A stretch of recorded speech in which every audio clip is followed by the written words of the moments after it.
प्यारे साथियों, अभी हम टीचर भवन जम्मू में हैं और यहाँ जो है यूटी लेवल कला उत्सव का कंपटीशन हो रहा है।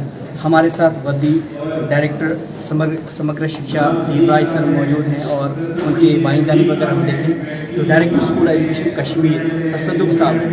बहुत बहुत शुक्रिया। सबसे पहले हम दीपराज सर से बात करने की कोशिश करेंगे। सर, सबसे पहले आपका वेलकम है आप ही के वीडियो प्लेटफॉर्म पर। Thank you. ये हमारा 3 दिवसीय कला उत्सव यूटी लेवल पे मनाया जा रहा है, जिसकी शुरुआत कल हुई थी और इसकी शुरुआत हमारे मुख्य सचिव श्री लोक कुमार जी ने की थी। और कल हमने यहाँ पे एक कार्यक्रम जो हुआ तो हमारे दोनों डिवीज़न से 40 बच्चे जो हैं वो इसमें पार्टिसिपेट कर रहे हैं। इसमें से जो बच्चे बेस्ट जज किए जाएंगे तहत द्वारा, वो हमारे नेशनल लेवल कंपटीशन जो भुवनेश्वर उड़ीसा में होगा वहाँ पे जनवरी महीने में पार्टिसिपेट करेंगे। हमारे आज के इस दिन के लिए हमने रिक्वेस्ट की थी हमारे डायरेक्टर स्कूल एजुकेशन कश्मीर को, वो आज हमारे मुख्य अतिथि हैं इस इवेंट के। तो मैं जितने भी हमारे जहाँ पे अरेंजमेंट किए गए हैं कला उत्सव कम्पिटिशन के लिए, उसमें जितने भी लोग जो जुड़े हुए हैं मैं उनको अप्रिशिएट करना चाहता हूँ कि उन्होंने बहुत बड़ी मेहनत से काम किया है और बच्चों की जो परफॉर्मेंस है वो जस्ट सिलेटिंग है, बहुत रिमार्केबल है। हमारे बच्चे जो हैं वो देश में किसी दूसरी जो स्टेट्स हैं या सिटीज़ हैं उनसे कम नहीं है। मैं सभी बच्चों को उनके जो ये प्रोग्राम है, जो उनकी टैलेंट है, उनके लिए बेस्ट विशेष करता हूँ और उम्मीद करता हूँ कि जो हमारा कल जिसका बैडमिंटन फंक्शन है बहुत अच्छे तरीके से। सर, जैसे आपने कहा कि नेशनल एजुकेशन पॉलिसी का अगर हम फ्रेमवर्क दें, डिसाइड एकेडमिक हमारे बच्चों के लिए पहले प्लेटफॉर्म नहीं था। समग्र शिक्षा की जानिब से इतना बड़ा मंच दिया जा रहा है बच्चों को। डिसाइड एकेडमिक को करिकुलर एक्टिविटीज़ कितना बेनिफिशियल है हमारी किड्स के लिए, हमारी यूथ के लिए, हमारी नई पीढ़ी। देखिए, ये यूथ की होलिस्टिक डेवलपमेंट है, उसमें एजुकेशन एक पार्ट है, लेकिन उसकी डेवलपमेंट के लिए sports, art, culture, experiential learning, competency based learning, ये सारी चीज़ें बहुत महत्व है। तो आर्ट का तो महत्व हमारे देश में सदियों से रहा है। हमारा जो हमारी धरोहर है, कल्चरल धरोहर है, वो सदियों से है। तो उसी को ये यहाँ पे उजागर करते हुए बच्चे बहुत जो पुराने हमारे जितनी अच्छी धरोहर हैं, जितनी बार हमारे कल्चरल प्रोग्राम को जहाँ चाहते हैं, तो बहुत खुशी होती है। और हमारी कोशिश रहेगी कि जो नेशनल एजुकेशन पॉलिसी का आपने जिक्र किया, इसके तहत जितनी भी बच्चों की डेवलपमेंट के लिए जो उनकी रिक्वायरमेंट है, जिस प्लेटफॉर्म पर काम करना पड़ेगा उसमें करेंगे, ताकि हमारे बच्चे देश में सबसे आगे उभर कर आएँ और उनकी होलिस्टिक डेवलपमेंट हो पाए।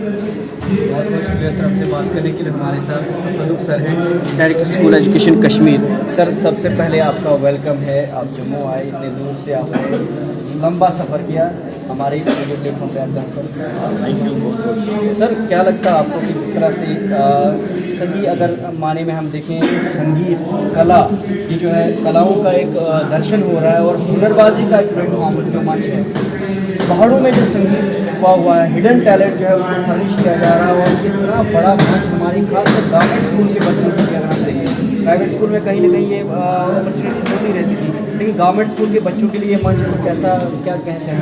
देखिए, हमारा यही हमेशा रहता है कि हम इस बच्चों में एक टैलेंट छुपा रहता है, उस टैलेंट को हम कैसे, उसको बोलते हैं हम टैलेंट है, उसको हम कैसे बाहर लाएं।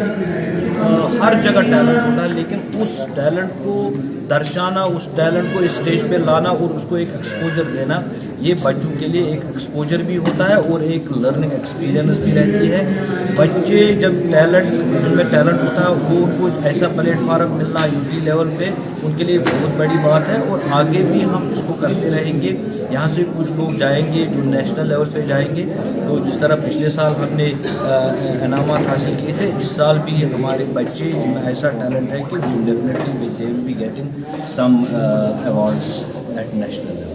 सर, अगर कला उत्सव की बात करें या बहुत सारे और भी टैलेंटेड प्रोग्राम हैं, बहुत सारे इनिशिएटिव लिए जा रहे हैं, इसके लिए हर एक डिवीज़न में अगर हम देखें, डिवीज़न जम्मू की बात करें, कश्मीर, दोनों सूबाओं में कल्चरल सेल जो है काम शुरू की गई है, पहले डायरेक्ट लेवल पे, उसके बाद में डिस्ट्रिक्ट लेवल पे और जोनल लेवल पे, यहाँ तक कि अगर हम देखें स्कूल लेवल पे कल्चरल सेल बनाए गए।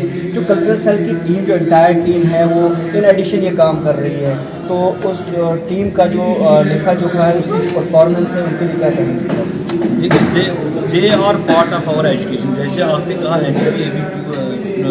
NEP जो नेशनल एजुकेशन पॉलिसी, उसमें ये सारी चीज़ें दर्शाए गए हैं, उसमें सारी चीज़ें इंक्लूड किए गए हैं। तो वी आर जो एक सेल होती है हमारी कल्चरल सेल, उन टीचर्स को हम देख के उनमें भी एक एंथुसियाज्म रहता है, वो एक अच्छा काम करते हैं, लेकिन वो ये खुशी से करते हैं। और हमारे बच्चों overall we are here for doing all round development for our students, ताकि हर सतह पे वो जिस टैलेंट में वो कामयाब होंगे, जो महारत रखते हैं, उसको हम उजागर करने की कोशिश कर रहे हैं। तो यही एक कड़ी है हमारी जो कल्चरल विंग्स है, वो भी इसमें बड़ा रोल कर रहे हैं। तो मैं उनको बड़ा मुबारकबाद देता हूँ और प्रोजेक्ट डायरेक्टरेट समग्र शिक्षा उसकी टीम को मैं मुबारकबाद देना चाहता हूँ कि इस लेवल का आज इतने अच्छे अरेंजमेंट्स हैं, इस लेवल का ये प्रोग्राम इन्होंने ऑर्गेनाइज़ किया। मैं उनको इनकी गहराइयों से मुबारकबाद देता हूँ और इनसे गुजारिश करूँगा कि आगे ऐसे प्रोग्राम जारी रहें। सर, आखिरी सवाल आपसे कि ऐसे भी हमारे साथी हैं जो थोड़ा सा रुचि उनके पास है, उनके बच्चों के पास टैलेंट बहुत ज़्यादा है, थोड़ा सा इंटरेस्ट जो है इस फील्ड में अभी तक उन्होंने कम दिखाया है, उनके लिए क्या मैसेज है कि वो?